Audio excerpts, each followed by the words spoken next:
Hello, hello, hello. Okay, it's showing 0 people right now.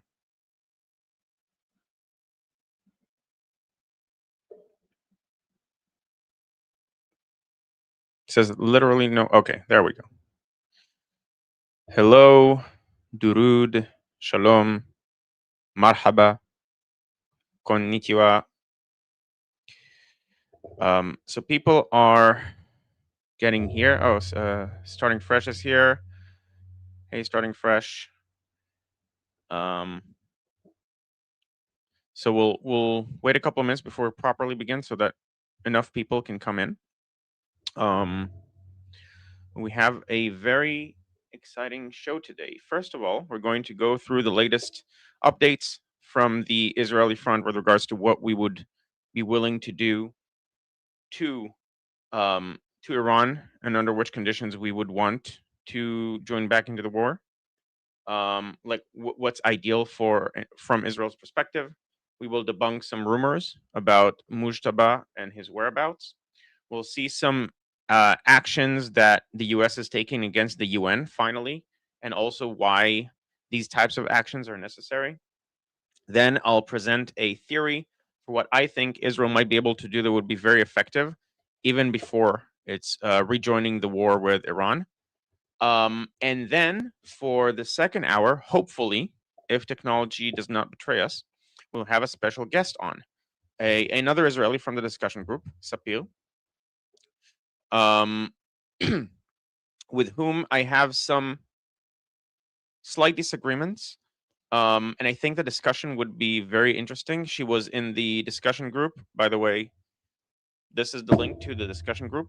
I have a discussion group every Monday at the time of the stream.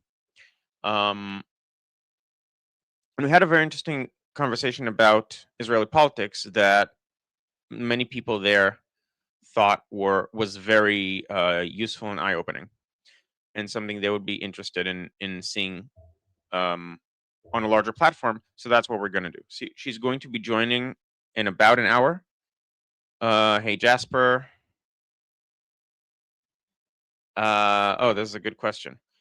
Okay, so before we begin, we'll do some chat questions. Boboism is saying, hello, Guy. Why do liberal Jews in the West have suicidal empathy? I think this is a fair characterization. Again, broadly speaking. First of all, and it's something that if you shut down any discussion about group tendencies, then you're gonna get the return of Nazism because you're not allowed to say anything because it's anti-Semitism if you talk about things or about Jews. So here's what I think. There's actually it's like a broad analysis. First of all, Jews inherently have self-selection because there are those who wanted to go to Israel, like the more nationalistic types, and those who didn't. Sometimes they have an affinity to Israel, sometimes they don't, but they're not as nationalistic as those who have come to Israel, or they're not as connected to their Jewish identity. In a nationalistic sense, you can be connected to your Jewish identity, and this is not always true. So Ben Shapiro, I think, is very much attached to both his American and his Jewish identities. But like talking about liberal Jews, the thing is that one, there's a self-selection in that the people who are more likely to have suicidal empathy are also going to be the people who are liberal and in America. A lot of the people who are less inclined to have that might move to Israel. Which isn't to say that Jews are inherently more what's the word? More loyal to Israel than they are to the United States. That's not what I'm saying. I'm just saying that there's a self-selection there. Like the more liberal you are, the less inclined you are to be attached to Israel. The other thing is Jews as a consistently persecuted minority for almost 2,000 years have a tendency to identify with what they perceive to be as the outsider or the weak person, not because they're on the side of the outsiders, but because they have a firsthand experience of what it's like to be a minority, to be an outsider, to have to apologize for their mere existence. And that's a divide that Israeli Jews and non-Israeli Jews often have. Like the way I like to put it is that sometimes there's an underlying tone of for non-Israeli Jews as I'm Jewish, but that's okay. Like there's an inherent uh, um, apologizing for their being Jewish that we just don't have here in Israel. It's just not a thing. Um, and you can see it, and I think that comes into play in the suicidal empathy. There's a fundamental shame in one's identity as both a persecuted minority and nowadays as a privileged elite, because Jews are somehow both. And I think those things uniquely cause this in liberal Jews in the West. So they're self-selected for being uh, less self-interested, let's say. They are used to being a minority and used to advocating for minorities and for underprivileged groups. Again, because they were underprivileged groups for a long time. And now they also see themselves as a privileged group, even though they're very much still, as we can see, it was just dormant for a while, but they're very much still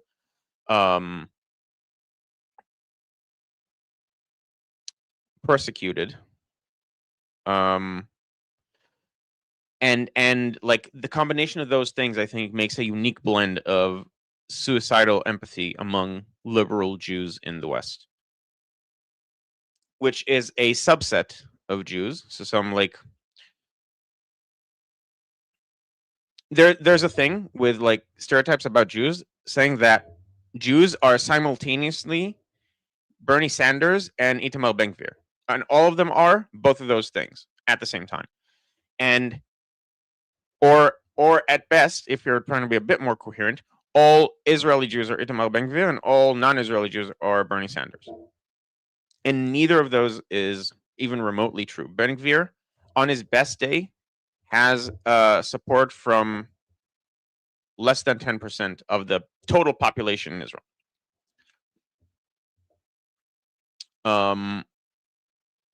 And Bernie Sanders, I mean, again, he's not representative of the Jews in the West by any stretch of the imagination. Okay.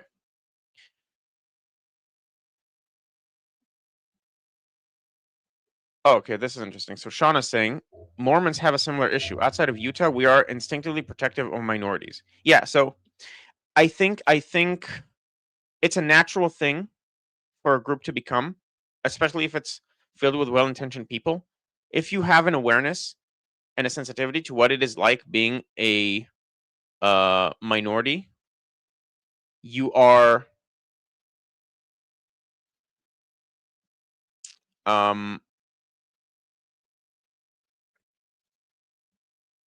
sorry, I lost my train of thought.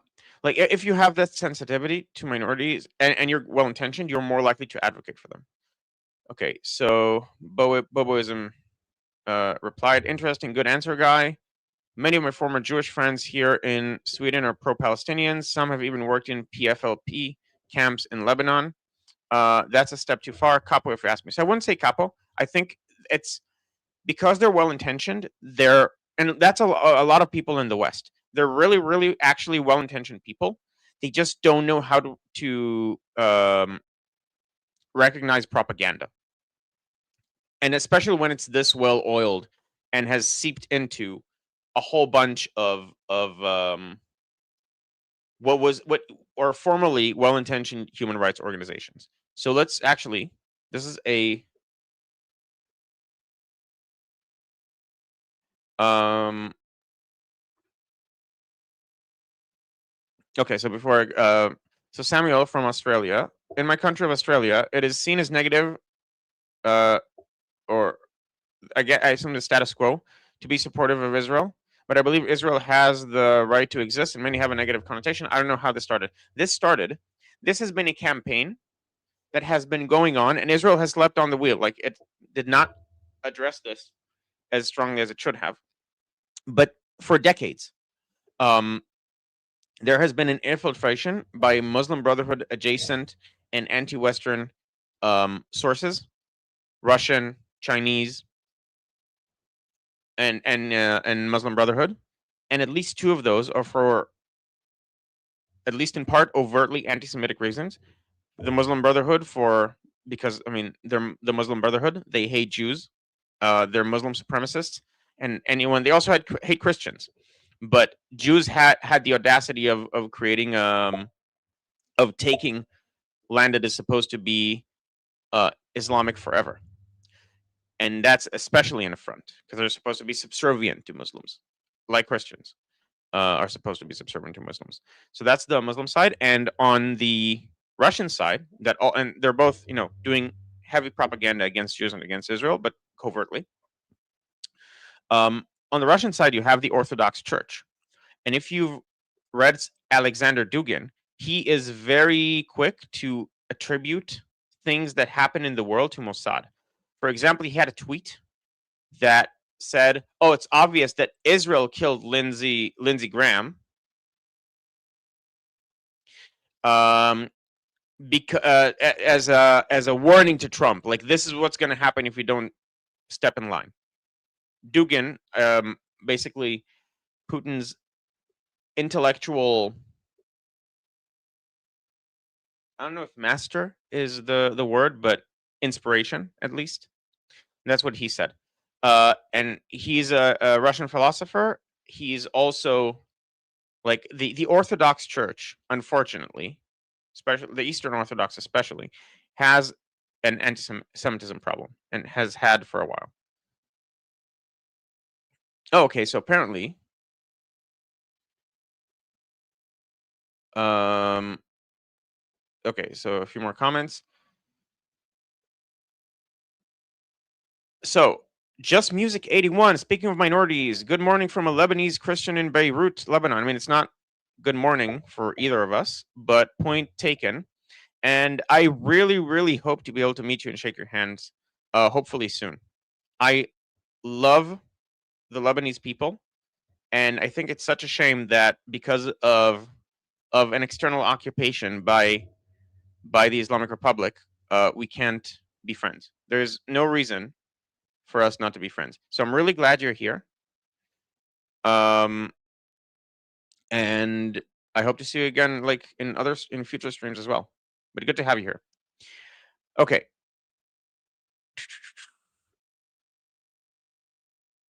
Okay, I'll start this and we'll go back to it in a second. So we were talking about why the problems with the West and with the international bodies.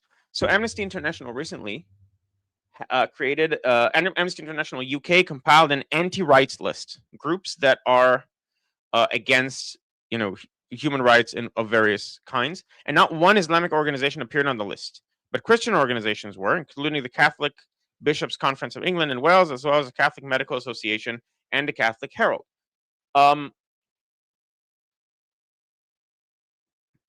This is globalist, blatant anti-Christian prejudice where mainstream Christian belief is treated as dangerous. Seriously. Amnesty then deleted the report when people noticed, obviously, but the internet never forgets. These entities that are formerly well-meaning have been taken over by Islamists with the express purpose of Islamizing the West. And they're using the West's own empathy against it. And as a result, so this is one example. Another example is that now, 3 years after the fact, the UN is, now that it's safe to do so without, God forbid, removing demonization from Israel. By the way, this is Ahmed Fouad El Khatib. If he was represented, he's a Palestinian. If he was representative of the Palestinian population, there would be peace. Flat out. There would be a Palestinian state and there would be peace. Unfortunately, he's not. But I highly recommend following him because he's actually a human rights advocate for Palestinians, not someone who's piggybacking off the backs of the Arabs in between the river and the sea to demonize Israel and make bank, which is what the Palestinian leadership does, and also a lot of anti-Semitic parties in the West. So I highly recommend following him, Ahmed Fouad El Khatib. Very, very good follow. He talks about, for example, when Hamas executes people in Gaza, but now it's no longer interesting because it's not Israel doing it. He talks about this. So, a post by him, and he's not the only one who talked about this. A senior UN official for the Middle East peace process and humanitarian coordination is condemning Hamas's armed obstruction of aid delivery. This was, I think, a week ago. Saying its violent interference with humanitarian staff has halted food distribution reflects a worsening pattern of abuse. The UN is only now acknowledging what's long been obvious. Hamas has spent years stealing aid, intimidating NGO staff, and terrorizing civilians across Gaza. The scale of wasted billions and needless deaths caused by this group's brutality during and after the war is staggering. Anyone who tried to expose this was smeared as promoting genocide or being a Zionist collaborator, even when the evidence was undeniable. Countless activists, advocates, journalists, academics, and politicians all played their part in enabling Hamas's con intended to deepen Gazan suffering in order to, he's not saying this, but in order to demonize Israel. Shame on every one of them. Thank you.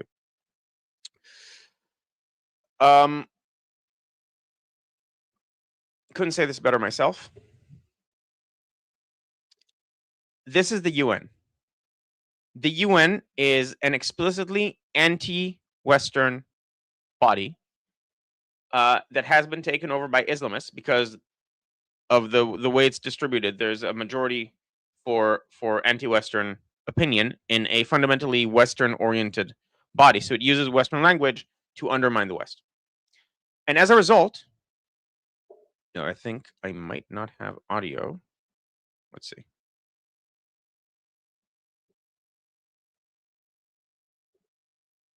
As a result, Secretary Rubio, the best politician I have ever seen in my life, has,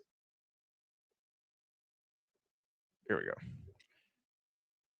has started taking moves against the UN and associated bodies that aim at taking control over sovereign nations. So this is a video put out last week. For 250 years, Americans have governed Tell me if you can't hear ourselves as it. a free and sovereign people. We choose our own leaders, we determine our own laws, and when we're accused of a crime, we stand for judgment before a jury of our own peers. This is the essential and indispensable feature of our form of government. It is the foundation of our shared way of life. But today, powerful people in faraway places want to take that away from us. They believe that they should be in charge of your laws, of your country, your life, and they don't care whether or not you agree. Halfway across the world, there's an institution that calls itself the International Criminal Court. Maybe you've heard of it, maybe you haven't. But chances are you don't know the names of its judges, of its prosecutors, or its president. And you shouldn't have to. But as we speak, the ICC and its friends are waging a war against our country, not with bullets or missiles, but with statutes and compacts and the force of so-called international law. When the ICC was born 24 years ago, they told us that it was merely a narrow backstop, a global court that would step in to prosecute only the gravest offenses, things like genocide and war crimes, and only when a nation's courts were unable to prosecute them on their own. But the truth is, it was something far more radical and extreme. It was a global tribunal staffed by unelected globalist bureaucrats who claim their power is almost unlimited. The danger of this global court has only continued to grow. Today, it threatens every aspect of our political and legal system. Border Patrol agents removing violent criminals from our country, American Marines risking their lives to defend our homeland, prosecutors working to dismantle terrorist plots to attack and kill Americans. If we stand idle, all of them would be at the mercy of foreign judges thousands of miles away, facing the constant risk of prosecution and even imprisonment for the so-called crime of defending their own country. The American people never agreed to any of this, and they never will. Read the words of our Declaration of Independence. We fought a revolution against a foreign power, transporting us beyond seas to be tried for pretended offenses. Independence is our birthright. We will never let foreign bureaucrats take that away from us. This administration will not sit by as the ICC and its allies seek to threaten our people. If they believe they can deprive us of our sovereignty, we will teach them the full meaning of American resolve. He's so good. Handsome, too. So, Rubio, basically, he posted an op-ed in Wall Street Journal saying why we're dismantling the ICC. Thank God. This is long overdue. Okay. Now, with regards to that, we have a huge fight on our hands. No, I won't get into it today. Well, okay, I will. So some of you might know this. I have built a resource over the last 3 years, taking the strongest evidence against the claims of genocide and exposing anti-Western bodies masquerading as human rights organizations and so on. There's a lot here. I want there to be more. There's also stuff I haven't put in here yet, but eventually I want to turn this into a website. And that shouldn't be too hard to do. But if anyone has any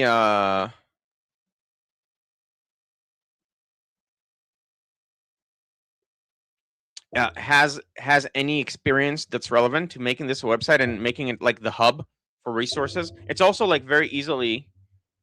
Again, this is just a Google Sheets document, but it's very easily filterable. So you can, if you want things that show you how mainstream media sucks, then you have the media sucks panel here.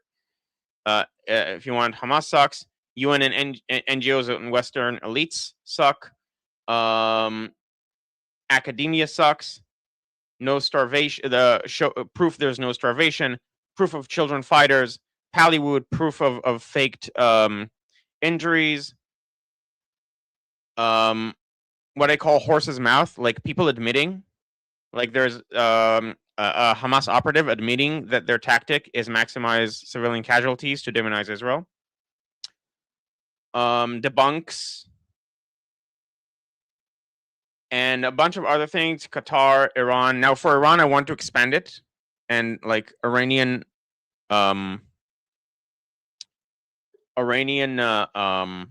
opposition figures would be very, like, once this becomes public, it would be very easy to add a lot of stuff, like videos from January 8th and January 9th and so on. And I want to create a resource that's public with some filtering. Like people submit things, and I or other people who would be part of this would have to approve them. But just like a wealth of resources all in one place that people can go to, pick clips that they want, create debunks, and so on. So if anyone is interested, please contact me. You can contact me on the channel. You can send me a message on the channel. You can send me an email. My contact information is on the channel. Obviously, I'd want to vet people before I let them have access to this. Also, it would probably be a backup, not the source. But this is something that if anyone is interested, I think this can be a very good project. And there's already, for the record, right now, there's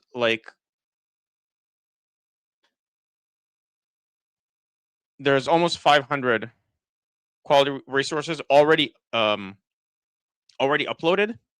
and I have probably like double that, or at least as much that I haven't uploaded yet because I haven't had the time. But they're just sitting there waiting for me to sort through them. So if anyone is interested, please let me know. I am open to contacts. Okay, let's go through some chats before I move on to the next thing. So the first thing, Kells is saying, "Oh my God, the IRGC is reporting the Supreme Leader has fled Iran. Israel is also reporting it, and it was just posted on Fox." So real quickly on that, this is probably fake. Israel rejects reports Khamenei fled Iran. He is wounded and given orders. So this is Israelis, and he is increasingly dependent on Revolutionary Guard Commander Ahmed Vahidi, which is something we all suspected. So there was an anonymous report, and it's probably wrong based on this. He is alive, uh, most likely, but he is not functioning. He might be in a coma or something. He's not dead, but he hasn't left Iran, and by all counts, he's barely functioning. He is, as Arakji said so eloquently, mostly a teapot. All right. Okay, so another thing, apparently this happened. I haven't seen it myself, but Trump just called the IRGC savages for the executions of the Iranian people. I think he said this before, but the fact that he's doubling down on this is very encouraging,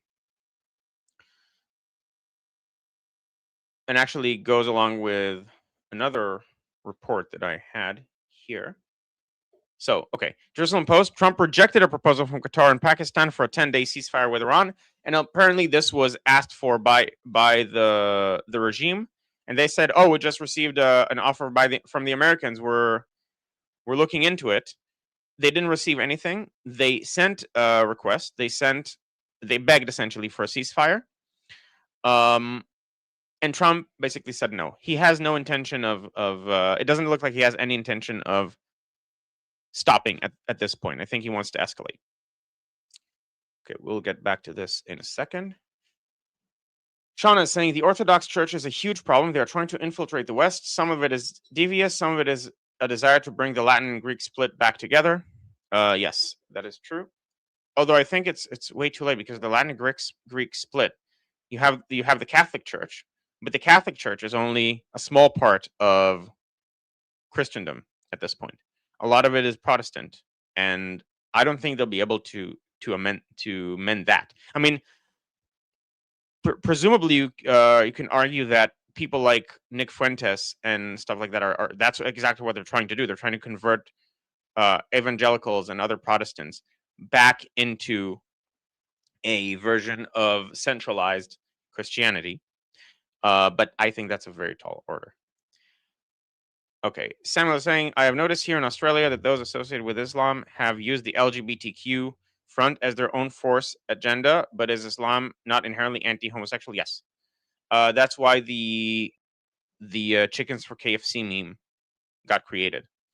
It is absolutely ridiculous. And by the way, the fault of Western civilization at large for not having a strong enough autoimmune system to overcome this, and not understanding their own culture as something that isn't just vanilla, but actually its own distinct culture that led to things like the Enlightenment and the cultural advancements we've had over the last several years, 100 years. And so they think there's just the default culture, which is theirs, and anyone else is also part of the default culture, not understanding that that's not the case. And they're not going to be pro-Muslim, and it's not about education. It's about a fundamental different set of values. Okay, and Just Music 81, again, for the record, this is a Lebanese Christian from Beirut. Arab is an umbrella term used to brainwash and subjugate the colonized countries that Arab tribes conquered. Most Arabs aren't ethnically, culturally, or factually Arab. I mostly agree. I think now they do have some. I mean, they're partially ethnically Arab because of the conquest, just an inevitability of conquest. However, the erasure of Phoenician and Coptic and these kinds of identities is something that I think needs to be talked about more. And Tal Oran talks about this a lot. But I completely agree with you, and we need to allow these non-Arab minorities to raise their head up, because they've been forced. I assume you consider yourself part of this, forced into hiding their cultural identity because of the Arab conquest. E is saying she gave me permission to say to call her E because it's an Irish name and I have no idea how to pronounce it. Is saying like and subscribe. Abso-freaking-lutely. So like and subscribe to Liberty Politics and like and subscribe to my own channel, which I am now posted in the chat. It is also in the description. This is me. I post videos. Probably starting this week, I'll have something uploaded every day. And I'll have at least 2 live streams a week, hopefully 3.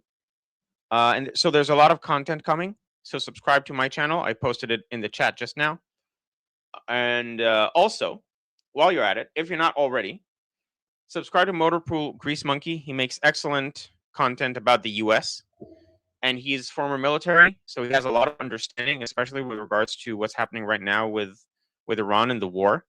There's a lot that he can provide, a lot of value that he can provide. Sometimes he hosts another military expert, Jeff Capella, on. Very in-depth analysis, very good. He also streams with Armin, as most of you know. And finally, Ali Samani, our resident Iran expert, also streams with Armin and has very, very good analysis. I'm really happy to be privileged enough to call these friends because I really appreciate their thinking. Okay, so going back to the Arab discussion, Will Nell is asking if they aren't Arabs, what are they? Southwest Asians? I mean, you can say it that way, but there are ethnic groups here, one of which is the Jews, that is distinct from Arabs, and other ethnic groups here have like Phoenicians, what was formerly Canaanites.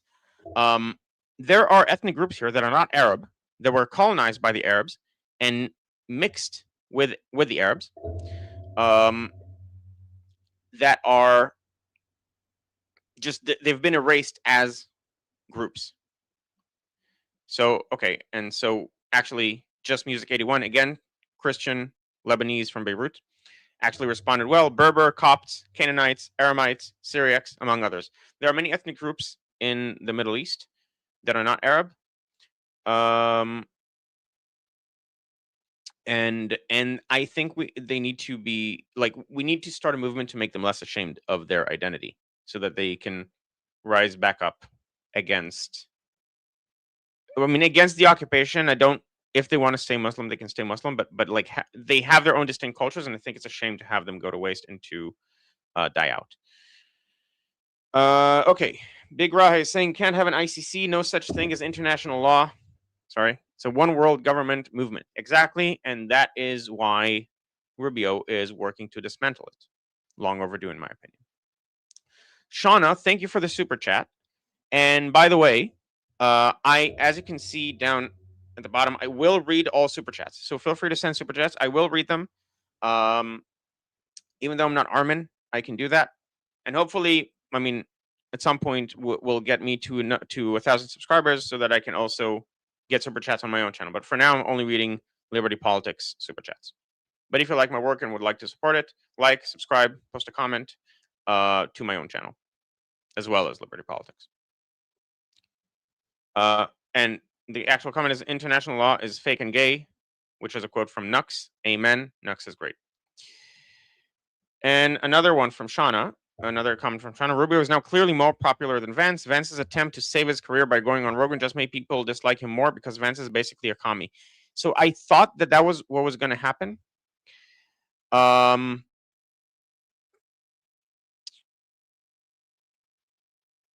Seeing how Vance's conduct ever since the MOU was signed just made me realize he's fundamentally less of a serious person than I thought he was.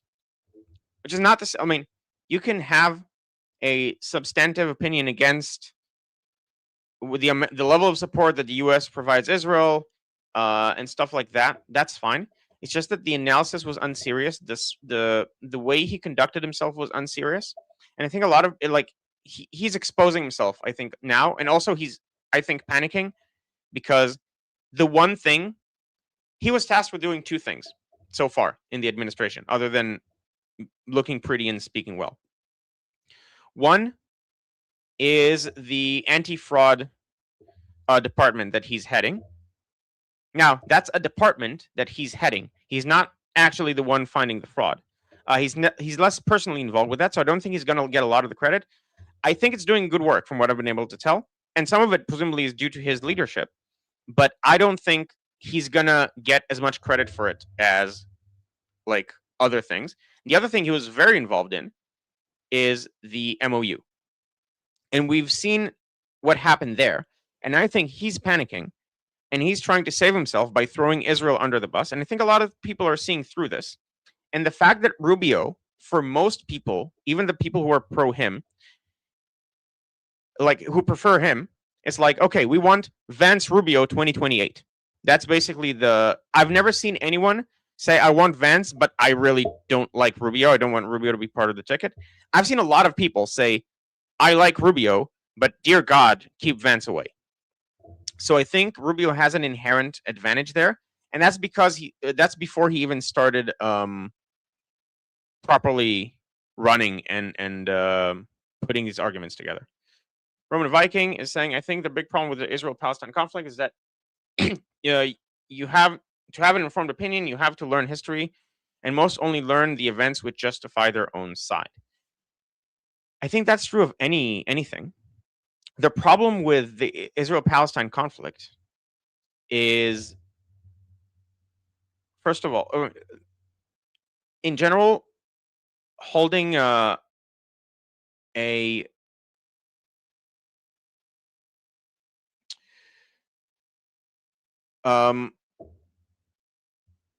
holding an opinion about a complex topic that is in another country, you have to rely on shorthand because you're not going to learn the history of that country and you don't have the experience of living in that country. We've seen this a lot with Iran, right?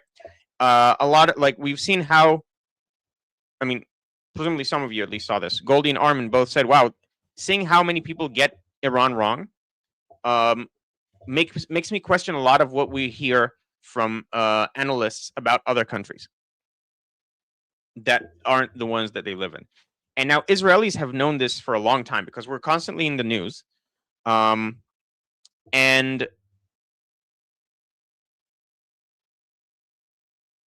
sorry, I lost my train of thought. We're constantly in the news, and basically all of it is either wrong or extremely partial. And when you see that, you see, okay, so we can't trust what these people say about countries that they don't live in. All right, a few more comments, and then we'll get back to new content.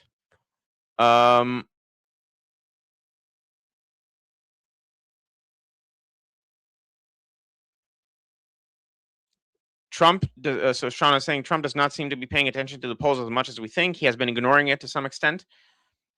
I think these polls are like, it's very temporary because it's an ongoing thing. Obviously, the polls will be against him, but if it works, let's say Iran is liberated before the midterms, highly ambitious, but let's say this happens. First of all, prices are going to plummet. And also, it's going to be such a huge geopolitical shift that people would have no choice but to support him. Now, it doesn't have to be that, but if you have a decisive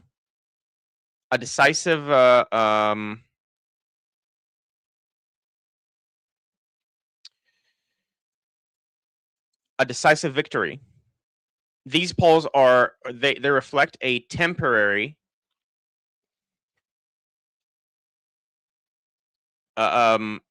they reflect a temporary feeling that, like, how people keep talking about the Iraq war, like, oh, I was never for it, and no one's taking responsibility for their positions at the time. I think this war, I hope this war is going to be the reverse, seeing that, oh yeah, I was always for it would be the underlying position of most people at the end of the day. So Roman Viking asking based on, so Omid is saying, anyone born in the Arabian Peninsula, responding to Roman Viking, asking who's an Arab. And so Roman Vikings asking, so Israeli Jews are Arabs if they were born in Israel? Arab is an ethnicity. There are some Jews that are of partial Arab descent. The other part is obviously Jewish. Jews generally had some intermixing with the populations that they were in, but it's an ethnicity for anyone who is part of the Arab lineage. Practically speaking, most people in the Arab Peninsula, meaning Saudi Arabia and all the way to the Mediterranean, are at least partially Arab because of the Arab conquest by Muhammad and then later. That does not mean that they are not the other things. They are as well, because ethnicity is not binary. For example, you can be half black, right? So you can be Arab Jewish, you can be white Jewish. You're still Jewish ethnically. And unlike what Tucker Carlson says, you very much can do very easily a genetic test in Israel. And all the ones I've ever seen were predictably majority Jewish, either Arabic Jewish or Ashkenazi Jewish, but they were definitely Jewish, like Jewish genes, like that's an ethnicity. And so Israeli Jews are Arabs, some of them, the ones that come from that didn't come back from Europe.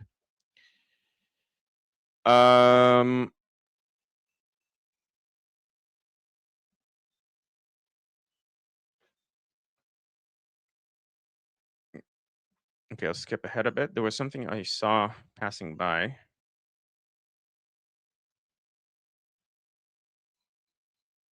What ethnic group are the Palestinians? They're Arab. Palestinian is not an ethnicity. It's a pseudo nationality, a pseudo national movement.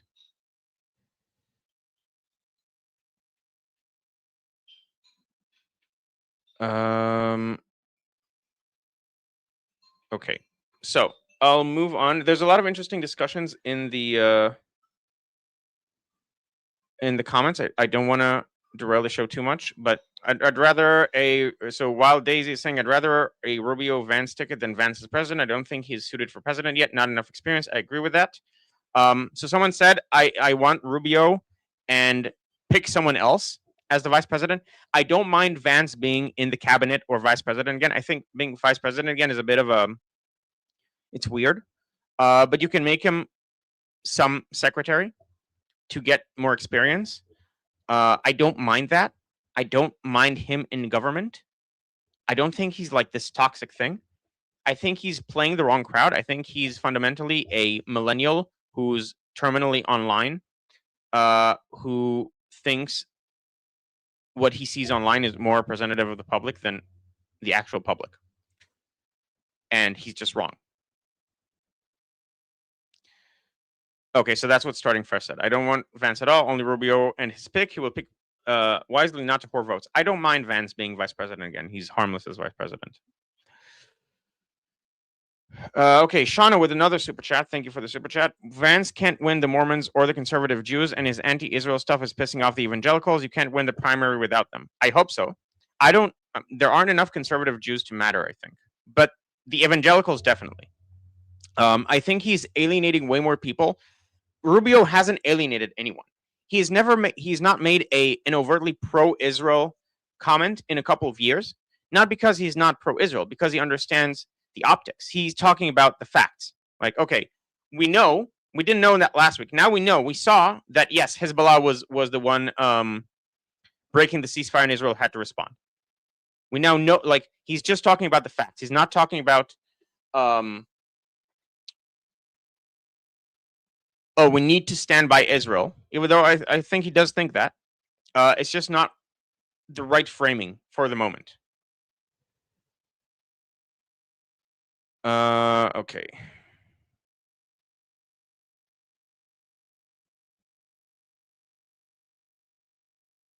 All minorities will have some intermixing. I agree. All right.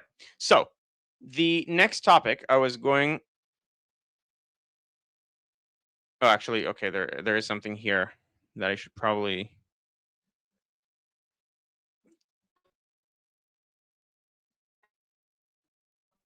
I'll ask again in case you just missed it. I think it's an interesting point. Do you believe Trump is looking for a long-term solution to Iran? So that's Matan saying. So by the way, I'm not Liberty Politics. Liberty Politics, it's an umbrella channel for myself, or you mostly Armin, but people around Armin, myself, Ali that I mentioned earlier, Monkey, and again, please subscribe to all of us. I'll post quickly all of the channels in the chat because I just realized I only posted my own.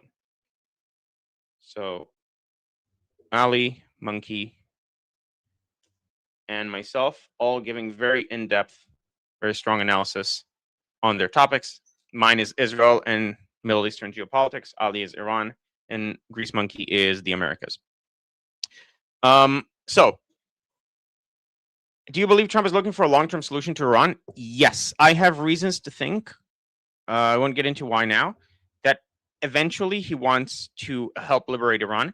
The question is, does this happen now as part of the kinetic effort, or does this happen later? But I don't think he gave up on liberating the Iranians. I think Vance never wanted to liberate the Iranians. But fundamentally, I think Trump is not on that boat.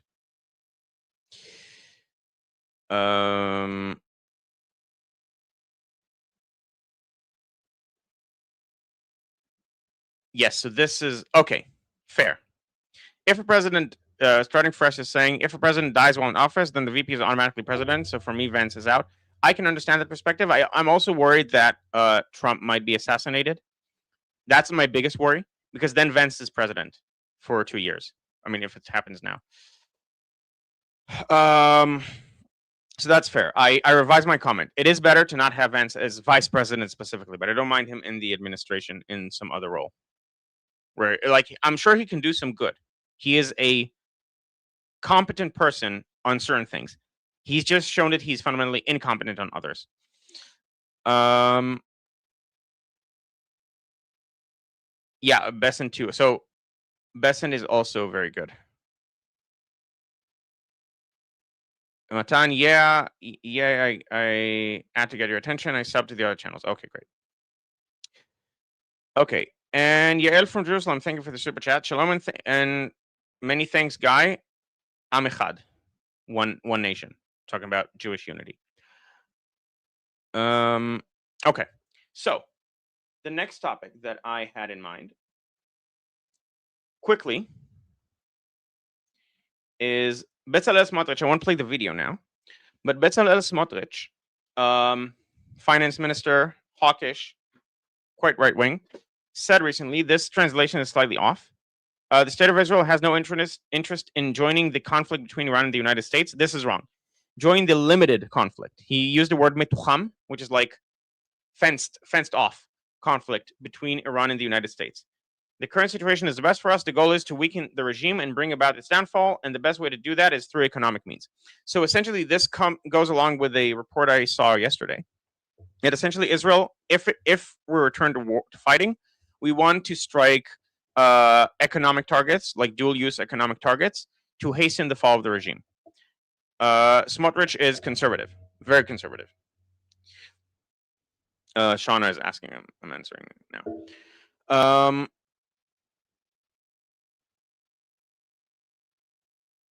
And so basically, Israel's position right now is the way things are going now, it's in the right direction, and we're cool with it. We're not getting struck because they know if they strike us, all hell is going to break loose. And like basically, they know not to mess with us. And the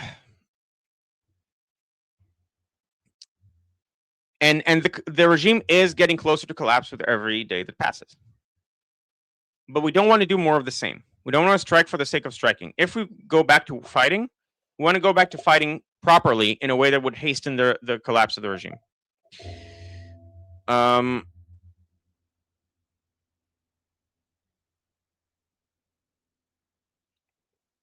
Okay, and with that, we can get into an idea that I have for what Israel might be able to do while we're not fighting inside Iran. So this is the world map. This is, see if I can zoom in. Yes, I can. Good.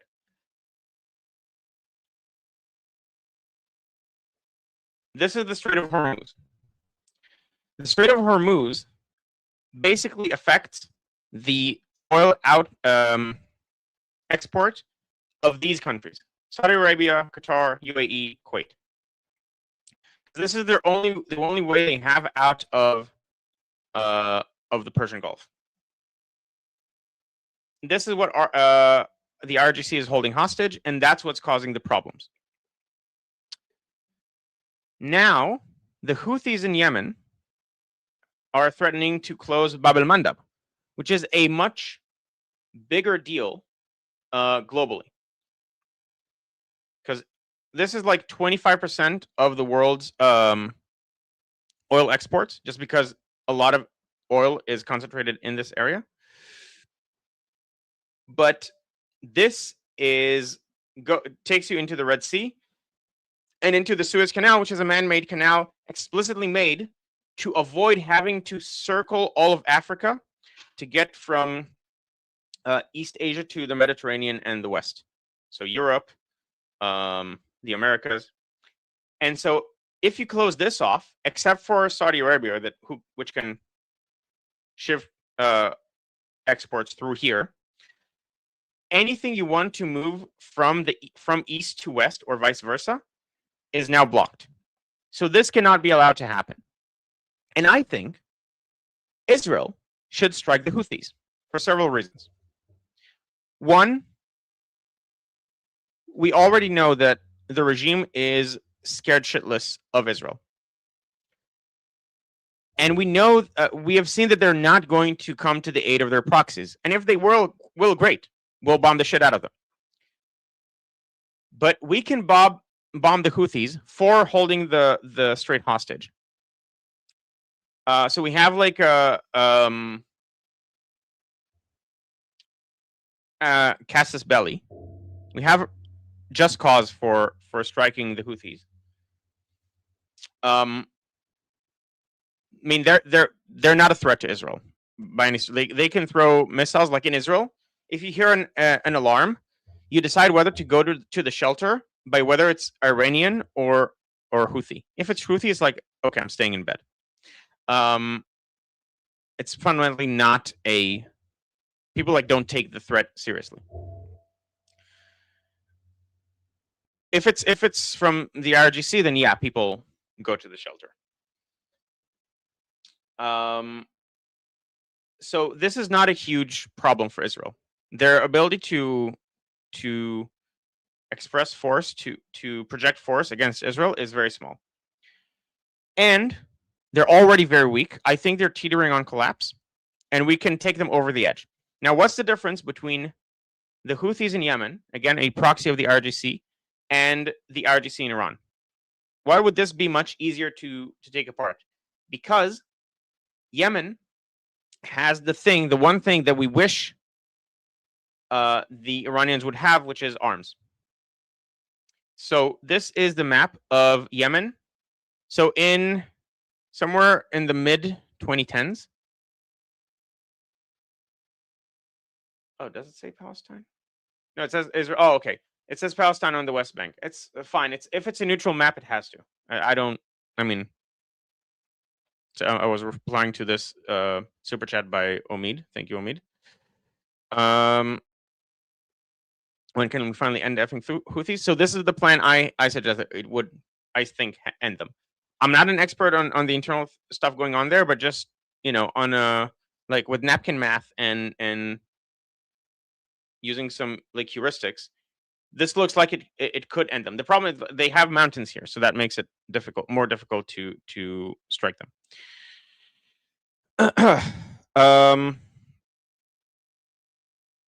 And so if this is where the Houthis controlled. So they had an election in the 2010s. The legitimate Yemenis government won, and it's Sunni, and it's a proxy of Saudi Arabia. And the Houthis rejected the results of the election and started a civil war. And that's what created the Saudi Houthi war that lasted for several years and ended in an embarrassing tie. Embarrassing for Saudi Arabia. If we project force here and strike at their... Oh, this is cheeky. Okay, I'll talk about this in a second. This is from Al Jazeera, by the way. They did this. It's the best map I found, but there are some cheeky things here that I'll talk about in a second. They now control this after years of fighting, but their leadership is in hiding because of Israel. Israel made them go into hiding, and if Israel strikes them and creates pressure here, there are a lot of well-armed people over here that can go into this area and take over it. They're now under a ceasefire. That this can be if they're weak enough, this is taken care of. This is the arms that we want the Iranian people to have. They exist here, and we can take care of one of the proxies if we do a concentrated campaign against them. I don't know the munitions state, the state of the munitions. So that might be one thing holding us back. But other than that, I think this would be a very good move. Now, why did I say this is cheeky? Somalia. So there's Somaliland here, which is a separate country. And Somalia is the country that's breaking apart through civil war. Somaliland actually is a moderate Muslim country backed by UAE that has had several, that it has existed for over a decade, I think maybe over two. And it has had a orderly transfer of powers in a democracy with a majority Muslim country, population. And Israel recently acknowledged its existence, and has turned it into an ally. So now Israel has some presence here that it can use to strike against the Houthis. I don't know if it's ready, their presence here, but we do have presence here. And that's another thing to take into account. Oh yeah, it's a Roman Viking saying Israel might strike Somaliland. Exactly. And the Saudi-backed government could advance from south and east. Yes. And there's already an alternative government present. Also, all good points by Roman Viking. Okay, so let me know what you think of this idea. And very soon we should have my guest Sapir joining us.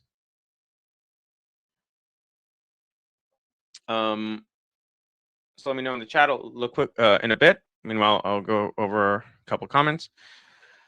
So File or File is asking, why do you think Israel is being left out from hitting IRGC? If Israel goes back into the war, it's fully going back into the war. We don't do half measures, especially not since they can attack us. If we're going back to fighting, we're going full hog, even though hog is not kosher. We're going all out. We're striking the shit out of them. We're going for the kill if we're back into the war. And Trump knows this. And I mean, it's also, we don't have an alternative, because if we fight them, they're going to strike us. If they strike us, we're going to fight them harder. So like, there's no version of this where Israel does half measures, not in the state of ceasefire. And for that, we need Trump to decide that, yes, we do want, we don't want half measures, because Israel would not be half measures. And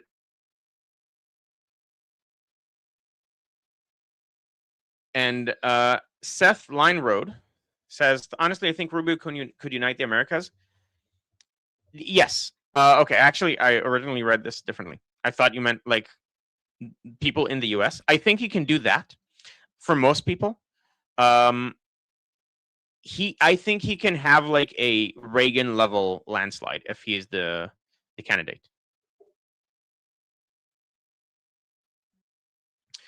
Okay, and Sapir has just joined, so I'll read one more super chat and then I will have her on. But he could also unite the Americas like between North and South, which is now what I understand that you said, which is also true because he's Cuban. He's Cuban American. Yeah, I think Rubio could be like the golden age for America. Like I'm very bullish on Rubio as president. And finally, super chat by Omid. I heard right now there's no prime minister for Israel. Who would lead any attack on Iran if they break ceasefire? I assume what you mean is that right now we have an interim government because the parliament has. Well, it's not yet an interim government, but the Knesset is not going to go back into to voting. We don't. I mean, Netanyahu is still the prime minister. He will be prime minister until the 24th, I think, of October at least. He'll be also prime minister after we have the election until the new government is formed. He'll be the interim prime minister at that point, but he is prime minister right now. So I don't know where you heard this. I assume you meant that the Knesset has finished its role, and maybe someone misinterpreted this as Netanyahu is not no longer in power. Okay. And now let me add Sapir on. Hello, Sapir. Your mic is off. Yes. There you go. Here we go. Hello. Hello. Oh, I have a thing. So everyone, this is Sapir. She is from the discussion group. Do you want me to take off the banner thing that you have over your head? So you can see you better? Preferably, yeah. Okay, so there we go. Here we go. So this is Sapir. She's another Israeli, and I consider her opinion very highly. She's part of the group discussion. Again, join the group discussion. You can have discussions, as the name suggests, with very intelligent people like Sapir. And what I thought we can do, Sapir, first of all, do you want to introduce yourself? Well, you already introduced me. I don't know how much okay. to no, say. It's fine. We can move on to in Hebrew we say התוכנית האמנותית. What I had planned. So okay. Yesterday in the discussion group, again, we discussed several things about Israeli politics. One of the things I mentioned was that Eisenkot Eisenkot right now is slightly favored to be the next prime minister of Israel. What is in question is what his coalition would look like. There are several things that could change it. It's right now it's looking like it's either him or Netanyahu. Have you seen the video that Netanyahu posted yesterday? No, I have not. Was it a scare tactic? It's a scare tactic, but some say that it passed the red line. Basically, I don't know if you knew this, but Eisenkot has a son, or had a son. Oh. Okay, yeah, go ahead. Yeah, that unfortunately passed away, got killed in the war. Yeah, so it passed away is not. He died in battle in Gaza. He died trying to save hostages. Not in Gaza, in Lebanon. Oh, okay. So I'm mixing two people. So sorry. So not in Gaza, not saving hostages, but he died in battle in Lebanon. And yesterday, Bibi Netanyahu has posted on his personal accounts an AI video that shows a young man from the back with a white shirt that looks pretty similar to his son, running to get a hug from him, and then Eisenkot just passes him without hugging him and hugs Abbas as well instead. And Okay.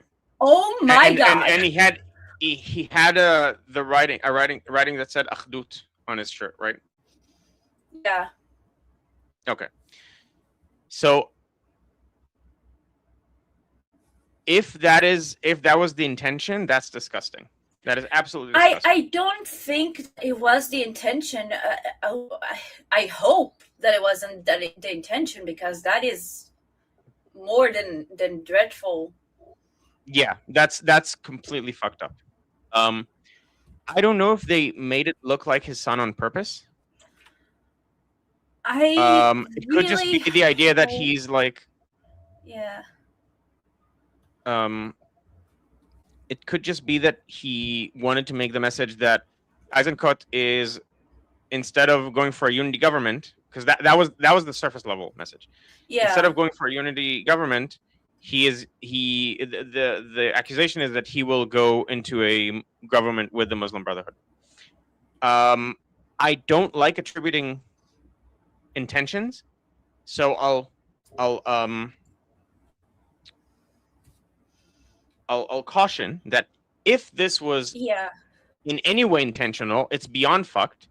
And unfortunately, it's not something I would put. It's not something I don't think Netanyahu would ever do as part of a campaign. He has no stops when it comes to By the campaigning. way, you are blurry and laggy for me, and I feel. Oh no.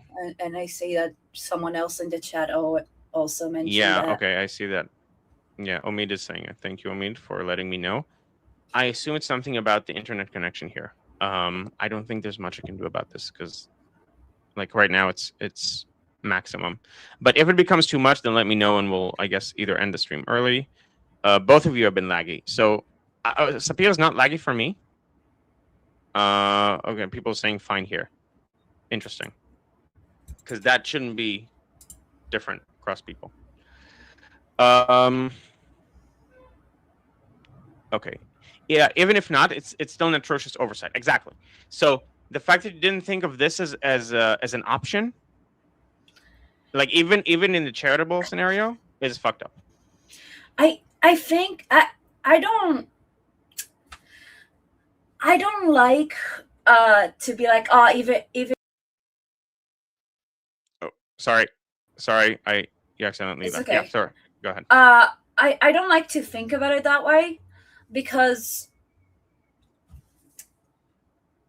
everyone loves to interpret things, especially when it comes to political figures and speech, and like we talked yesterday about like the statements of people and how it sounds like, and then when you read the full context and all those. Yeah. But so I'm not in the opinion of like immediately like being like, oh, some can interpret it this way, so that's just fucked up. But it's definitely something. It just this whole campaign is such a bad taste. This whole campaign of trying to smear him, like, to the point of like they make him look like he's an enemy of the country. And I get it, elections, you want to do it all, but I feel like the past few campaigns in the past few last elections, especially from the Likud, has been atrocious. Like that is the way I see it. So I partially agree. Quickly, Guy, your picture is blurry and very low bitrate, but appears fine. If it's just a picture, I don't mind it. I look the same as I did at the beginning of the stream. So if you remember how I looked then, it's the same. As long as you can hear me, I'm fine with this. Now, I think it's on both sides, and very much so. Like, I think a lot of the campaigns, like, this is an existential threat to Israel. Netanyahu staying in power is an existential threat. These are traitors and stuff. I hear this a lot from the other side as well. They're less blunt about it, but they're just as poignant. They're just as what they're saying is just as harsh, is what I'm trying to say. They just use a different language, but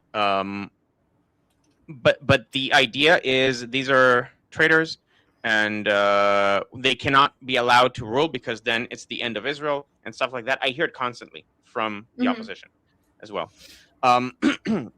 So other than this, I haven't seen anything that is beyond what is kosher for a political campaign. Unfortunately, I wish political campaigns would not have been this, but Eisenkot himself is all and Bennett, they've both played into things that they know are false, but some of their constituency think are true.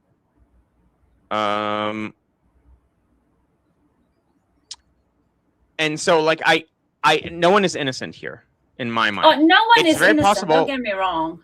Yeah. Okay. I just see something about all those AI videos, because like they weren't the only ones that used AI videos, but I feel like, at least the way my feed looks like, I try to get into all the politicians and watch all of them and what they say and what they post, but there seems to be a lot of AI content of videos of just malice on the right side of the map. And again, maybe just because of my feed, but yeah, I think it's a bubble thing. I think it's or either a bubble or a bias thing. Like you see it as more harsh on the side that you disagree with, but if I do think they're an existential threat, then you're not going to take it as harshly. So I think it might be that. I'm seeing it a lot on both sides. I don't see one as being worse than the other. Now, I've never voted for any party that is in the current government, nor do I intend to in the upcoming election. But I'm not ruling out that I'm the one who's slightly biased. That's entirely possible. I think we both biased to a degree, right? I don't. Yeah. We both like, because the funny thing, and I think that is the introduction part that we can talk about how your family is like extremely on the left side. And you're more reasonable, and then for me, my family is extremely on the right side, and I am more reasonable. So I think we all gonna have some bias. It's but it's definitely it's a complicated thing. I agree that there are bad parties everywhere. Yes. I quickly want to address someone here in the chat. Why do Jews kill innocent children? Okay. So Israel does not intentionally kill innocent children. Some innocent children die in the course of war, any war, but Israel does not do it purposefully. And to the extent that Israel has killed children intentionally, or specific soldiers killed children intentionally, I would like to point you to, for example. So I'll do it. I'll show what I'm doing now live. So earlier I showed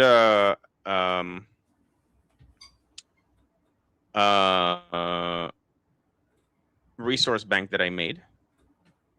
So now I'm just going to filter through children fighters. We have education to commit jihad. Mahal is here to listen. It's okay. I think the point is important. I don't care about him. I'm not going to convince him. He's not asking this in good faith. So we have Hamas children holding RPG. They're taught to fight in kindergarten. Their soldiers are as young as like 13, 14, 15. Those are considered children. There we go. See, this is a child. In summer camp, what they're taught to do is to shoot RPGs in Gaza. This is Hamas. Okay, this is the Hamas logo.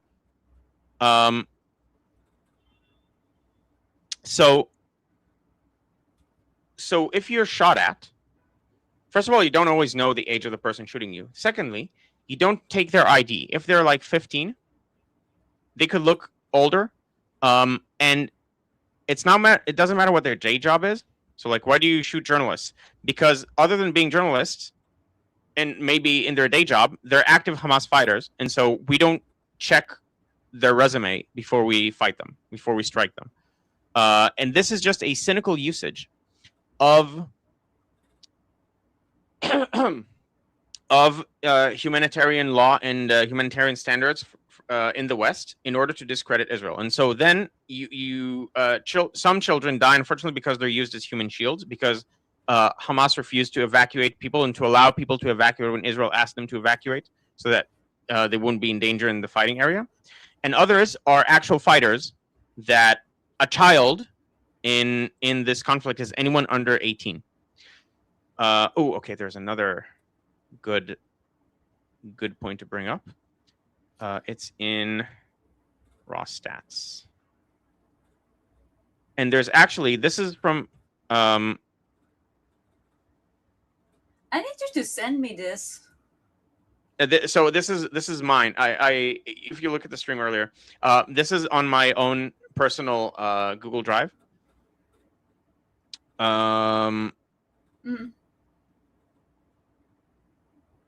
Where is this? There's a graph with numbers that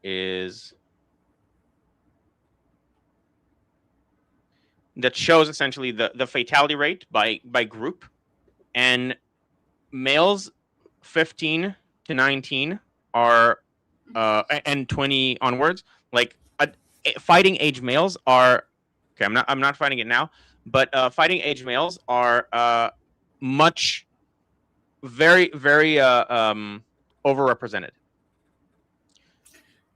Okay, one of the saddest things to me as like a teacher and someone who specializes in early childhood development, I'm gonna ban the user because he's spamming. I see in the chat. Yeah, go ahead. Sorry. So all the hate, all this rage that is brought to those kids at a very young age. Now, at the first 6 years of our lives, we have something that is called like the sponge brain. And that basically means that everything goes in. Everything goes in. That means like that trauma from wars will go in and it will linger. And that also means that all this indoctrination is incredibly dangerous to their mind. And I'm not just talking about the mentality, I'm talking about physically.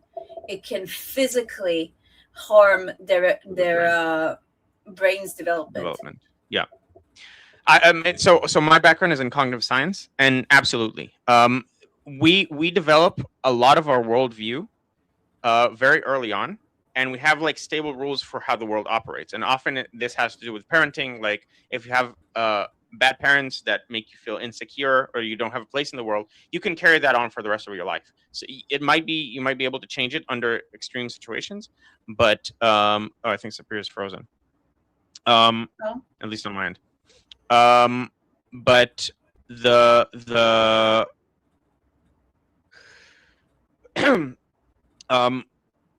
but generally people take what they learn in that age for their lifetime. Yeah. Joanne is saying, what baffles me is people screaming about 73,000 in Palestine over 3 odd years, but hardly anything in mainstream media about 42,000 in 2 days in Iran. And potentially more. Trump is now up to 54,000, and I don't know if that 54,000 is over the war, over the course of the war, or just over those 2 days. I know that Jeffrey has said that there is a suspicion that it can be up to 100,000, but I am but I don't think heard that as well. Like I heard it from him. I don't necessarily. Omid said it was over 100,000. So I mean, it's estimates, but It's it's complicated. I don't like to just throw numbers around, but Jeffrey, and considering his background in the military, I trust him more than most when it comes to things like that. Yep, I agree. And I've heard this from multiple people who have sources inside Iran. The estimates by the Iranians who have experienced it is well over probably around 100,000. That's what I've heard.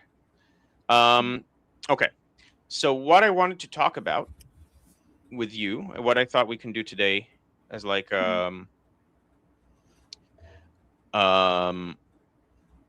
activity, is I summarize Eisenkot. So, what I was originally going to do before the troll interrupted was show this. So again, these are the main parties. That's roughly their distributions as of like a week ago, based on the polls. I think it's slightly underselling the right, but I don't think the right being the purple parties, the Netanyahu bloc. But I don't think they have enough to have a majority of over 60 seats. But I do think they have more than 50, which is roughly what this is. What I think it's important to mention, like, isn't it the first time in forever that any party has more estimated mandates than the Likud? No, Kehol had more seats also. I think 2 out of the 4 times. But and also Kadima in 2008 had 1 more seat than Likud, but Netanyahu ended up forming the government because he had the largest bloc. A couple of relevant comments here. So now that we have this on, isn't Bennett also controversial? Yes, Bennett is very controversial, especially for right-wingers, because he broke a campaign promise. Now, he made contradictory promises in his defense. He made promises that ended up he had to break something. But he broke a campaign promise of not making Lapid prime minister.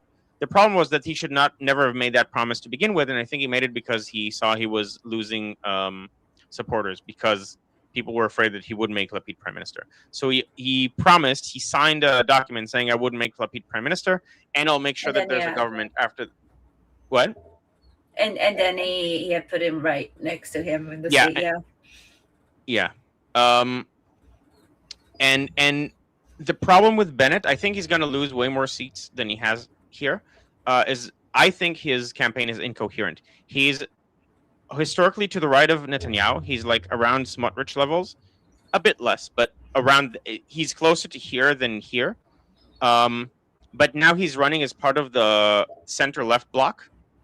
Now, he's more liberal than Smotrich, but also he joined forces with the center-left party, and just like there's something incoherent. Like, what is your voter base? Who are you going for here? Are you going for right-wingers, secular right-wingers who are sick of the government? Fine. I mean, that's also Lieberman's electorate, and then they don't have to vote for Lapid. You joining forces with Lapid made your campaign incoherent.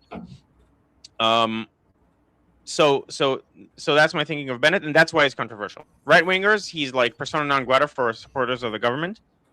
You have right wingers who are not non-supporters of the government who would vote for Bennett. I mean, most of his electorate is probably those people. So we have Eisenkot, Netanyahu, and Bennett. Eisenkot is now leading the polls and is very likely to form the next government. The problem is that it's unclear what he believes, like on the details. He speaks in platitudes right now as part of a strategy because he doesn't want to alienate anyone. But in 2022, before he joined politics, he did a very, very lengthy interview that is worth going over. Now, we're not going to go over the whole interview, but I summarized it, and we can go over that summary. It also deals with Iran, so the people who are here for that aspect of it, I think this would be very interesting. So I guess I'll go section by section, and we can both say what we think about this. Okay. Like, what are you saying? Okay, so here are the main takeaways. 1, Israel's internal breakdown worries him more than its external enemies. Eisenkot called social division, declining institutional trust, inequality, weak governance, and the exclusion of entire communities Israel's most serious long-term threat. He described social resilience as at least 51% of national security. He was particularly concerned about falling military participation rates and declining willingness to serve in combat roles, unequal opportunities between central Israel and peripheral towns, inadequate integration of Arab citizens, political actors turning ethnic and social grievances into instruments of division. And his proposed answer was primarily equal access to education, healthcare, technology, and meaningful military or national service, not identity-based political mobilization. Okay, so what do you think about this? I mean, it sounds lovely, but then we also need to look at the current situation. How does he even want to get there? This was before he was a politician. This was when he left as chief of staff. So he wasn't expected to make policy yet. Then those are pretty solid opinions in my book. But we also saw. Have you seen that the one website that basically summarized all the data from the IDF about recruitment and who goes where? I think I did, but can you specify? I think I've seen several conflicting ones. So there is one that I personally found to be more informal. I can try to find it again. But in general, the interesting thing is we always think of the periphery. In the periphery, they go more to combat and in the middle of the country, in the center of the country, more to things like intelligence or jobnikim. And what it showed is there's actually a very large percentage of people in the center that also goes for combat specifically, and that the gap is way smaller than what initially thought. And I think that was one of the most interesting things that I saw in the data. But I'll try to find it real quick. But in general, those kind of takes are takes that I think are very relevant. I agree with most of it. How realistic it is, that's something else. Yeah. Okay. So what I think about this is essentially, I think this could be argued to be one of the causes of October 7th. The internal division was so high that that Hamas thought we were weak enough to do this kind of thing, and also potentially caused chiefs in the IDF to not trust the people they're subordinated to, i.e. the government, to not alert them of certain things because they didn't trust their judgment. So either way, I think the division had a lot to play in what happened. Falling military participation rates and declining willingness to serve in combat roles, I think that's now taken care of. People are now very motivated. The problem is that it's destructive. It's to the point that people that are mentally ill, that wounded for combat, feel like they have to go back and keep serving. And it's like that's like my older brother, for instance, he broke his fingers while he was operating a tank.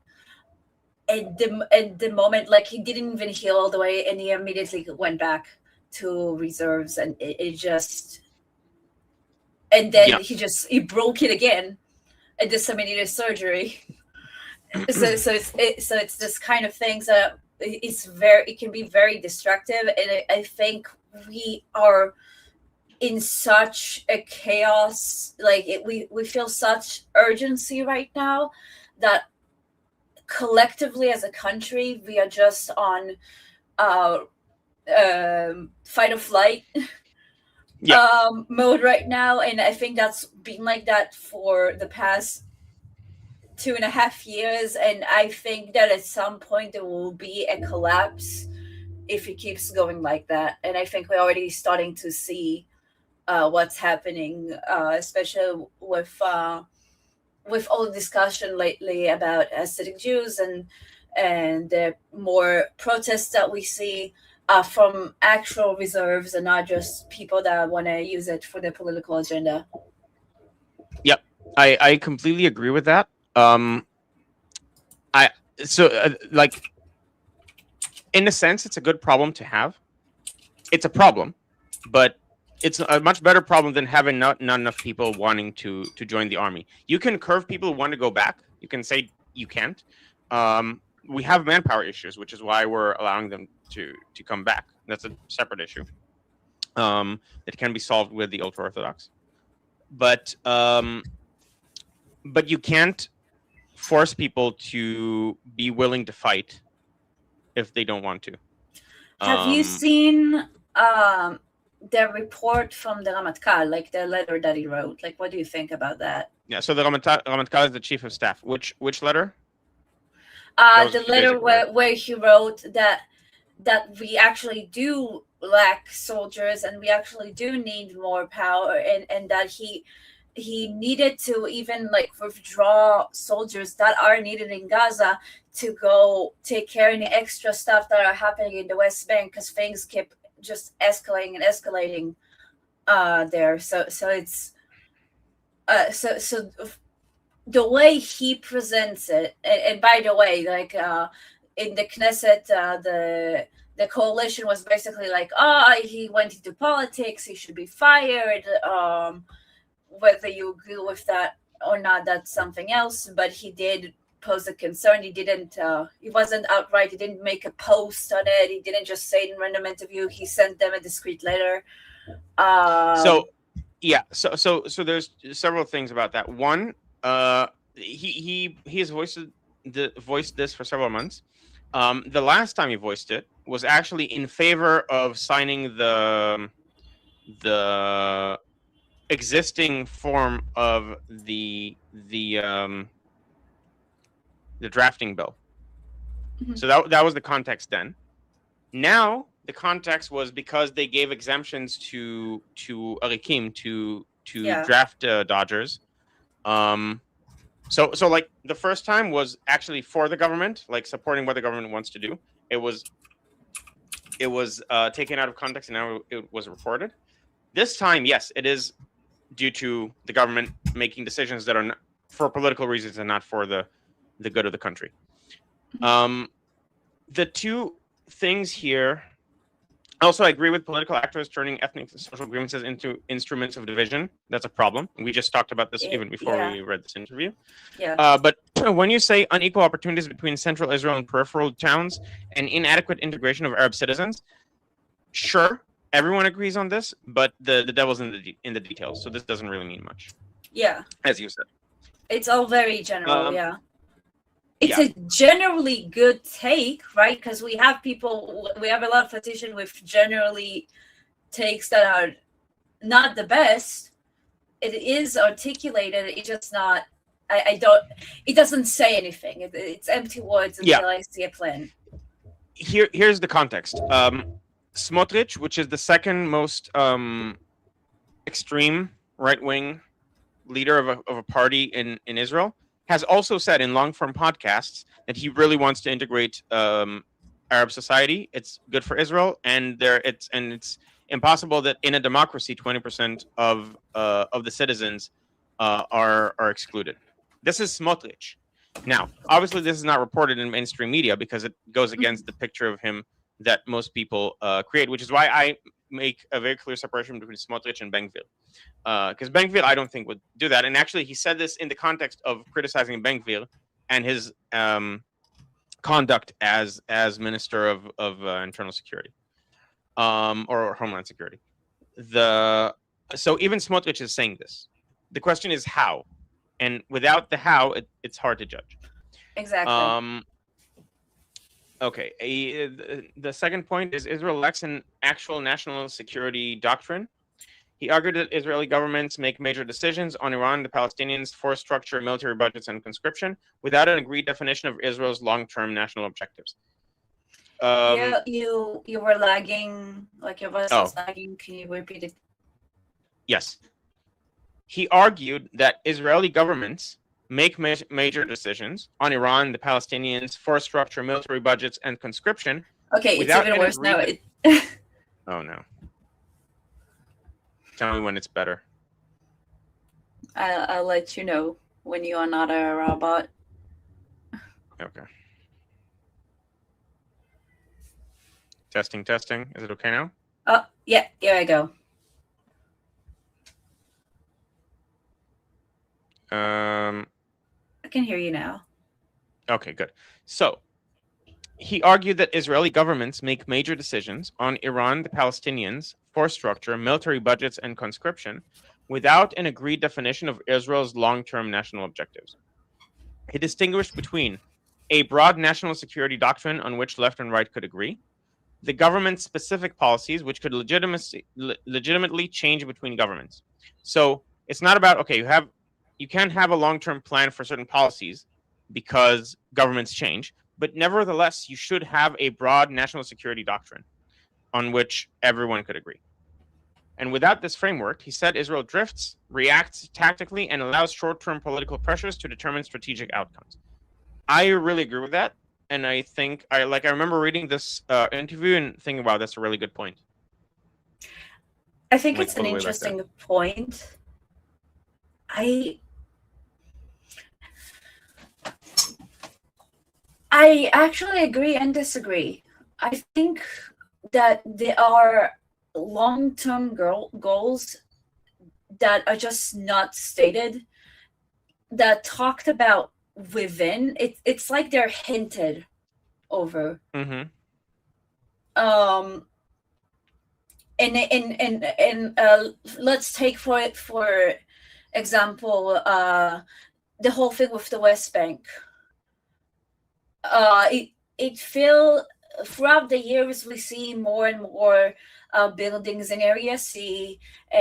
We also see like the illegal ones obviously being evacuated, but there are more permits and there are more steps, and it's like it's going slowly to that goal. I feel like there's a general goal that we slowly want to kind of claim, finally claim it, fully claim the West Bank. In one way or another. I think it's not specified. I think we have general goals, general long-term goals that just don't have a plan.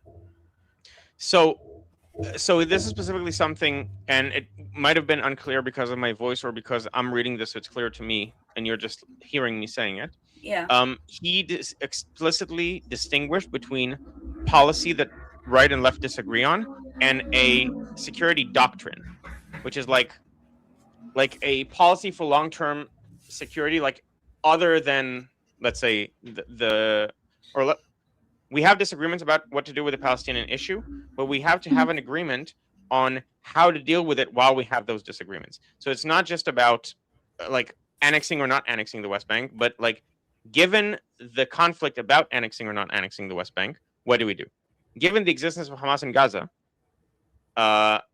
what do we do to maintain our security with before these policy level decisions? It's about a strategy level thinking of so how it's to like deal with. It's like the checkpoints. Right. It's the wall. It's the immediate things. Yeah, and those could be reflections of a broader security doctrine. Okay, I'll go through a few comments. To go over before, because I have to go in 20 minutes. I have a hard out. So this is from the conversation earlier with the troll.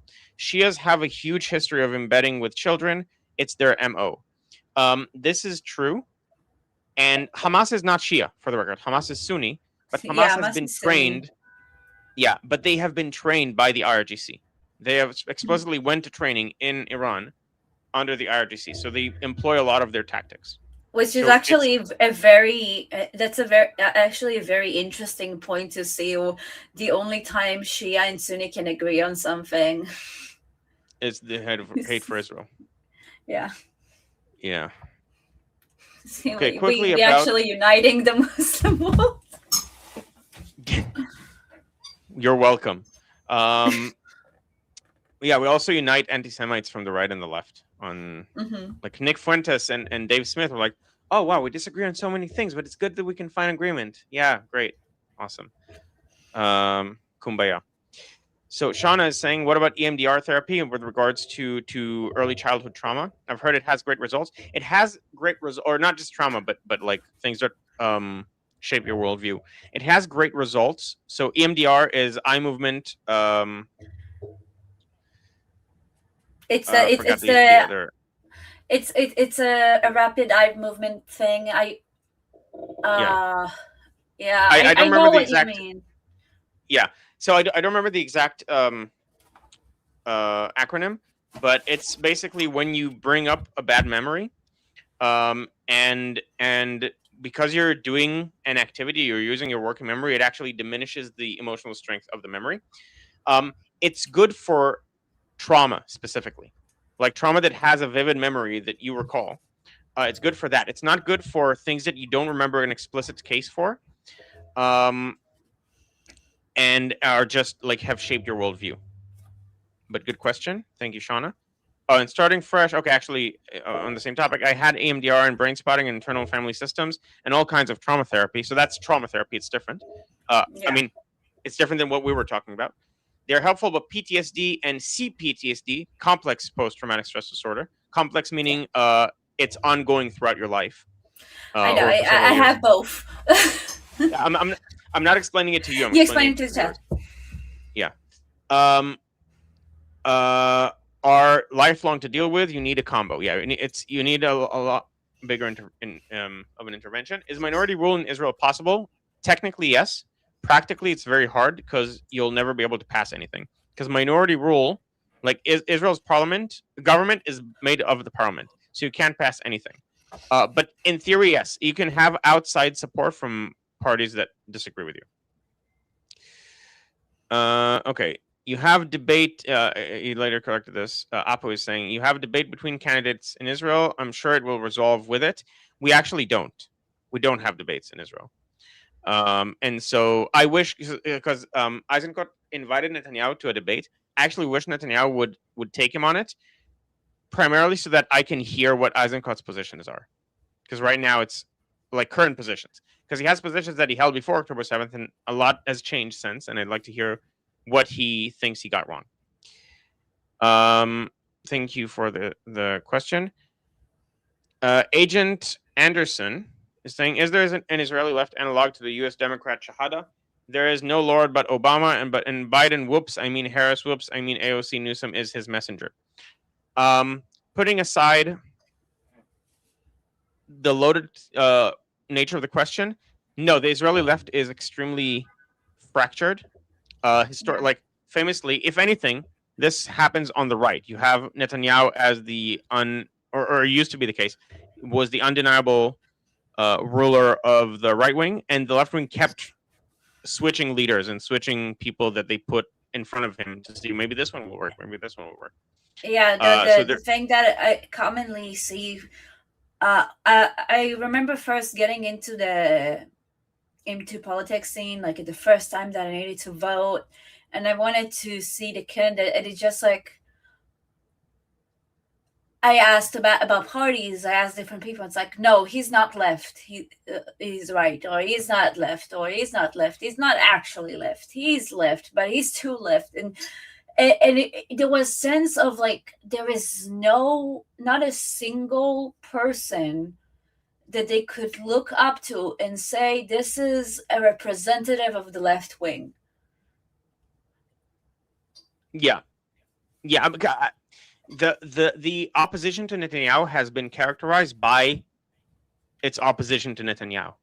To everything it but like, Bibi. Yes. It was anything but Bibi.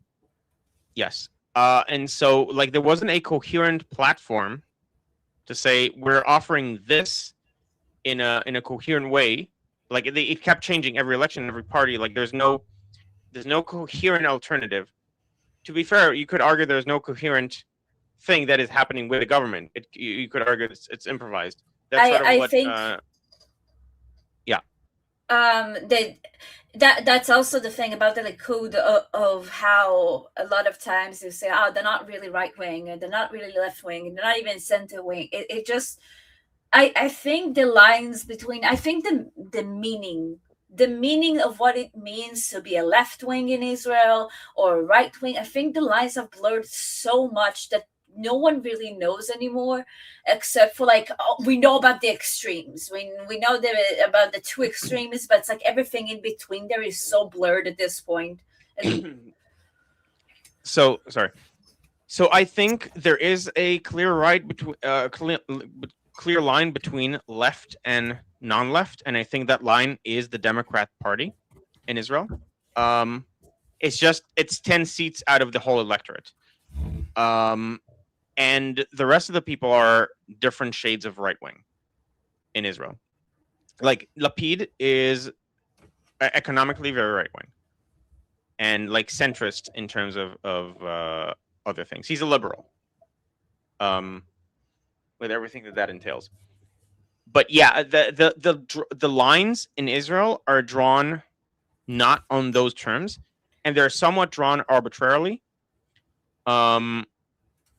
And that's part of the reason I want a unity government, because I think the differences are very small. Like this is it's so Jewish.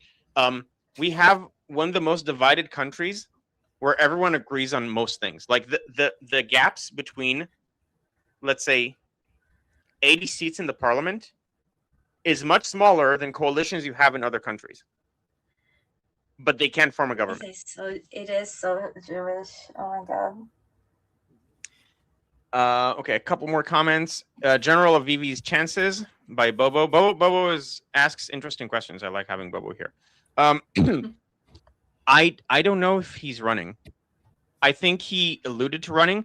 It really depends on what the platform is. Like he's not going to run individually. He's going to be part of a party, and that would heavily depend on where he's going. He's not going to be prime minister.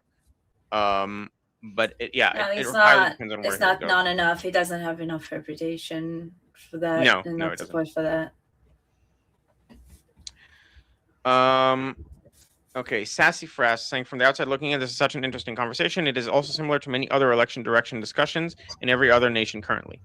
Yeah, I think Israel is like Western, but more so in like for good and for bad. It's like every bad things you see in the West, you often see in Israel. Depending on like, we don't have the takeover of the extreme left, because the extreme left is fundamentally against Israel. But other than that, a lot of things you see in the West, you see in Israel as well. Nick talk about Fuentes will become a Zionist. Yeah. I can see the trajectory. I can see it. Because he's understanding that he is in the camp of morons, and he's not a moron. You can say a lot of things about Nick Fuentes. He's not a moron. So I can see it. And by the way, this is like a lot of people, many people are saying it. Okay. And there's one more.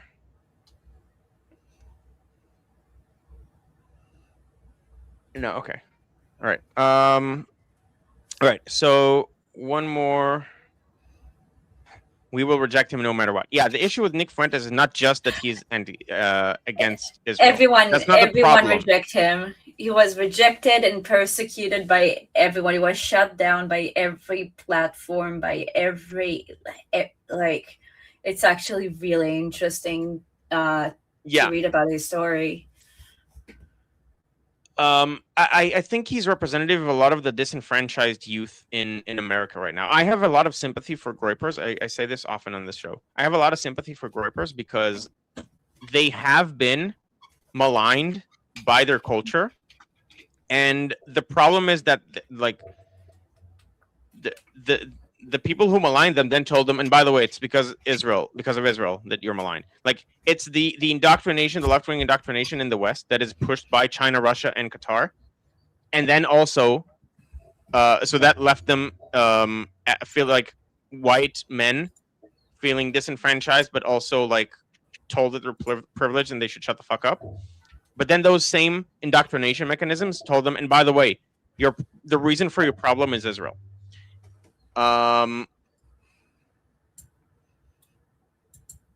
Okay. And Monkey said, Nick Fuentes increasingly says he is annoyed by the goy. It's so funny, so funny. Says we have to be like the Jews. Yeah, he's obsessed with the Jews in a way that is like, okay, like you kind of like us, don't you? He's like, it's kind of infatuated. It's so funny because like you have even creators like Asmongold now. They decide the I find it funny, but also like it's misleading. The whole oh man, all those guys around me. Because most Jews would use that type of language as a joke and not as a serious thing. I don't know anyone who uses that type of even as a joke. Like it's just as not a a thing. joke. I mean, Like I guess talking because about I've been on goyim, the it's internet. not a. Yeah. Oh, okay. Because you're very online. Maybe that might Yeah, be why. maybe because I'm very online. Because most people don't. I mean, keep in mind they do, right. The very religious, in very religious households, and very like for instance, my girlfriend is goy. She's not a Jew. And ever since I started dating her, yeah, my dad and my brother said pretty fucked up shit.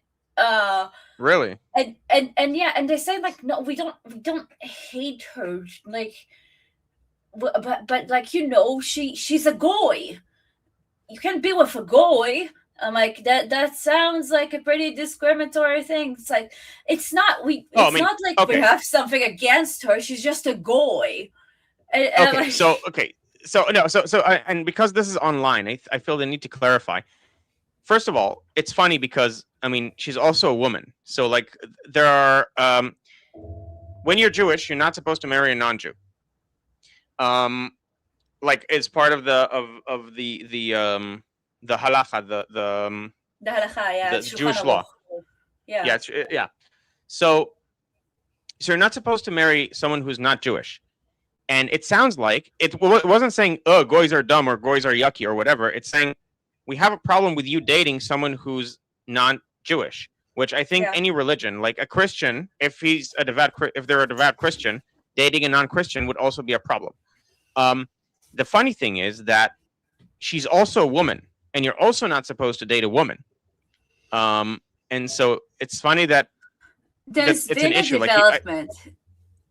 Oh, okay. It's been a work in progress. So they accepted. Okay, fine. Because it started with, because I knew I'm bisexual before, obviously I met her, and they had a problem with that, and my dad just like, oh, it's just a phase. And then and then I met her, and like, can we go back to just a Jewish woman? Yeah. Okay. So like. You went so far out. It's like, okay, fine. You're dating a woman, but at least do that.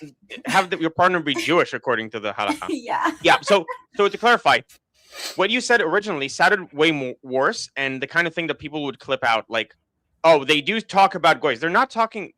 I've basically never heard people talk about goys in the sense of like, goys suck. Like, but it's like, listen, we don't have a problem with them. Just please don't date outside of but it's more than that. It's like it's those handbag stuff of like, the goys are not like us, or the goys are equal, but they're not really, or and I get a lot of it comes from the, okay, we shouldn't mix in, and we should like keep it in the tribe, but by extension, the more we go into this subject, the more there is a sense of a problem with being a goy, because then you're like, they don't act like us, they don't understand, in some cases they don't have a soul like we do. And so that the soul thing, that's like really extreme. I'm around religious circles on a bunch of different things. Like I've heard this before, but it's such an extreme fringe position.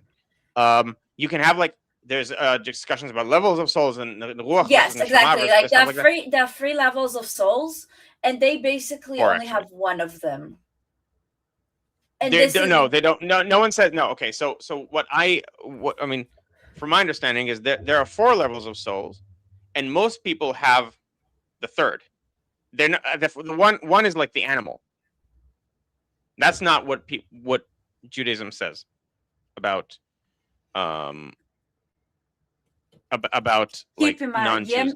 that's why I always like to say about how Yemeni Jews specifically and how Judaism was preserved there, specifically in Yemen, is a very it's a very different experience than majority of Okay. the Jewish communities around the world. So at the very least, we need to clarify, because again, this is online. You what you say could be very easily taken out of context. So we need to clarify at the very least that this is not representative of mainstream Judaism. Of course. Okay. Before we don't have time to do the next topic. It was actually okay. How about Thursday? Are you free Thursday to come on and continue this? If I'll stream then, I hope I will. Thursday.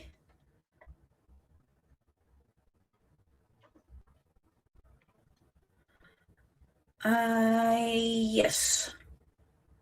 Okay, good. So we'll be in touch. We'll see if it works out. Now, so Monkey is saying about the term goy. They're taking the edge off the term. The new generation was never offended by it, so they just use it. So goy slop has made its way into regular online speech to just mean woke, which is interesting. I don't know if it's a good or bad thing. Is it normalizing anti-Semitism, or is it just recontextualizing it? It's not anti-Semitism, but it does take a misunderstanding of, because goy has been used as more of a offensive thing, mostly by Yiddish. Yeah, like it. But it just, because now the way that people look at it is like, it's like derogatory. It became pretty much a type of a slur. It also gives the sense that every time someone will talk about goys from the Jewish side, then they're serious and they actually hate them, or they think they're below them, and that's the problem. It's not about anti-Semitism, more of the sense of it creates a false view that when is confronted with Jews that use the term goy, looks very bad. Yeah, so it makes it appear as though, like, because Abraham is also called a goy. Goy just means nation. And people think that secretly the majority of Jews, like that's the online, secretly view all people who aren't Jewish as lesser and less deserving. They just puppets that you can control, and that has absolutely nothing to do with what the term means. Like it's used descriptively in the Talmud and so on, not derogatorily. And okay, we don't have time. So really quickly, Monkey made that great comment about goy slop. Subscribe to Monkey's channel. This is Monkey's channel.